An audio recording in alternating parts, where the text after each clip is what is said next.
Hello बच्चों, let's read this question. So this question says a mass m moves with velocity v collides inelastically with another identical mass. After collision, the first mass moves with the speed of v by root 3 in a direction perpendicular to the initial direction of motion.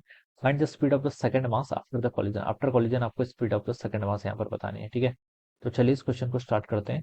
So we can write the key concept of this question. इस question का key concept आप देखिए क्या लिख लीजिए, momentum conservation लिख लीजिए, ठीक है। कॉलिजन आपका कैसा भी हो, कॉलिजन है तो आप मोमेंटम तो कंजर्व कर सकते हैं, ठीक है। तो मोमेंटम कंजर्वेशन क्या हो जाएगा इस क्वेश्चन का आपका की कॉन्सेप्ट। आपको वेलोसिटी गिवन कर रखी है ना, तो आपको उससे पता चल जाएगा।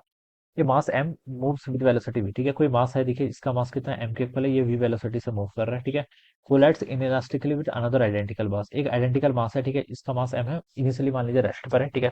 तो इससे आपका कोलाइड कर रहा है। फिर क्या बोला, after collision the first mass moves with velocity v by root 3 in a direction perpendicular to the initial direction of motion. Initial direction of motion ऐसे थे, ठीक है।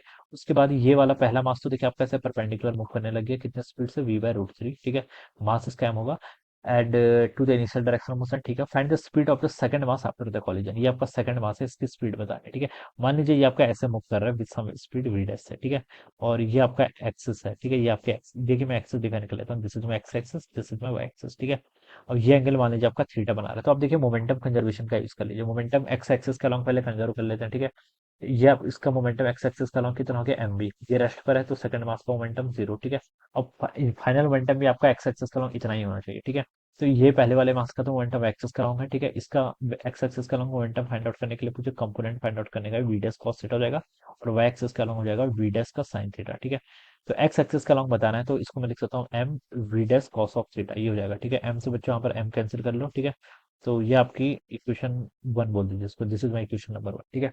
वाई एक्सिस का लॉन्ग देखिए, इनिशियल मोमेंटम क्या था, एक्स एक्सिस का long देख लिया, वाई एक्सिस का लॉन्ग देखिए, ये एक्स एक्सिस का लॉन्ग तो इसका मोमेंटम जीरो, ये रेस्ट पे तो जीरो। तो वाई एक्सिस का लॉन्ग इनिशियल मोमेंटम तो जीरो है, ठीक है। फाइनल देखिए, ये वाला मास v बाय रूट 3 स्पीड से ऊपर जा रहा है, तो ऊपर ऊपर मैं पॉजिटिव लिख लेता हूँ, तो एम वी रूट 3, ठीक है। और ये v डैश साइन थीटा से नीचे आ रहा है, तो इसका अपोजिट है, तो मोमेंटम वेक्टर क्वांटिटी होती है, तो नेगेटिव साइन आ जाएगा यहाँ पर, ठीक है। ये आ जाएगा इतना, ठीक है। और यहाँ से आप इसको ऐसे देखिए, m से आप यहाँ पर m कैंसिल कर लीजिए। आप इसको ऐसे लिख सकते हैं, v बाय रूट 3 किसके इक्वल हो गया आपका, v डैश साइन थीटा के इक्वल आ गया। This is my equation number two, ये मेरी इक्वेशन टू आ गई, ठीक है।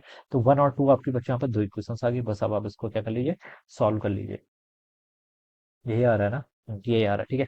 अब बच्चों देखिए इन दोनों को मैं मुझे देखिए साइन थीटा और कॉस थीटा, यहाँ पर कॉस थीटा दिख रहा है, यहाँ पर मुझे साइन थीटा दिख रहा है, तो मुझे इस टर्म से गेट हटाना है, इसको गेट रीड होना है।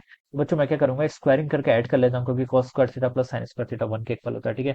तो यहाँ पर कितना है v, तो इसका स्क्वायर करूंगा तो कितना हो जाएगा v का स्क्वायर। यहाँ पर देखिए कितना है आपका v बाय रूट 3, इसका स्क्वायर करूंगा तो कितना होगा आपका v square by 3, it is equal to right side पे ऐड कर लीजिए, देखिए v डैश कॉस थीटा, ठीक है।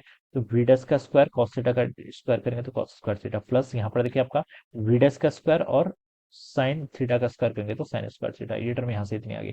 तो V square plus V by ये करूंगा तो आपका four V square by three के इक्वल आ जाएगा, ठीक है।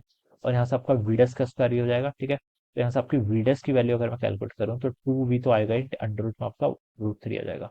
तो this must be my V dash, ये मेरा वी डैश आएगा। ये वी डैश क्या था, speed of the second particle कितना, two V by root three. तो ये आप देखिए ए ऑप्शन पे गिवन किया हुआ, तो ए ऑप्शन क्या होगा, इसका राइट आंसर हो जाएगा। तो इस तरीके से बच्चों क्या करेंगे, हम इस क्वेश्चन को सॉल्व करेंगे। Alright, so I hope you all understood this concept. All the best and thank you.